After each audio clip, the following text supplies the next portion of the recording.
စနိုးလေးကမောက်တိမ်မုန်းနေနေတူပါတယ်ကိုမောင်ရဲ့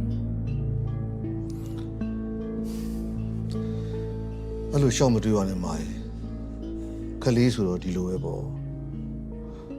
ကိုမောင်တို့လူကြီးတွေကနားလည်ပေးရမှာပေါ့မဟုတ်ဘူးလား မာနားလဲပါတယ်ဒါပေမဲ့စနိုးလေးကမောက်ပို့ပြီးတော့မုန်းနေသလားလို့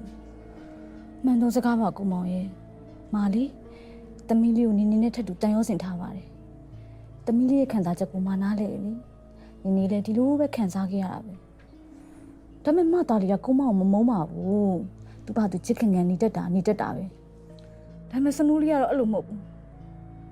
ချားလူတွေကြတော့ကောင်းကောင်းမွန်မွန်ဆက်ဆံပြီးတော့မဟုတ်ကြစကားကောင်းကောင်းတော့မပြောမဟုတ်ကြည်အကြည့်ရတယ်တိတ်ကြောက်ဖို့ကောင်းတာပဲမာလေးတမီးလေးစီကအဲ့လိုဆက်ဆံခံရတာတိတ်ဝမ်းနေတယ်ငါဒီမှာဘာလဲဆိုပြီးတော့ကိုနားမလည်နိုင်အောင်ဖြစ်ရတယ် သမီးလေးက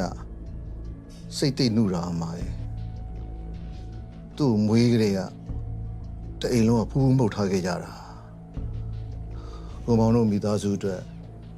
သမီးလေးကရွှေမင်းသမီးလေးပါပဲသူစိတ်ဆင်းရဲအောင်သူစိတ်ထိခိုက်အောင်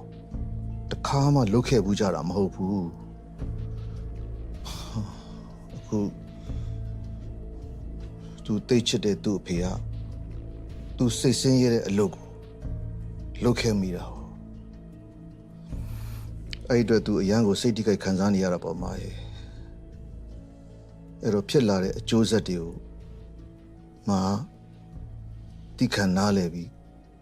ခွင့်လွတ်ပေးပါလို့ကိုမောင်တောင်းဆိုချင်တယ်ကွာနော် မာနားလဲပါတယ်ကိုမောင်နဲ့ပတ်သက်ပြီးတော့မအားလို့လက်ခံနားလဲပြီးနိုင်တယ်ဒါပေမဲ့မကိုမောင်ကိုပဲနားမလဲတာ ကိုမောင်ဘာလုပ်လို့လဲ ဘာမှမလုပ်လို့ခက်နေရပေါ့ကိုမောင်ရဲ့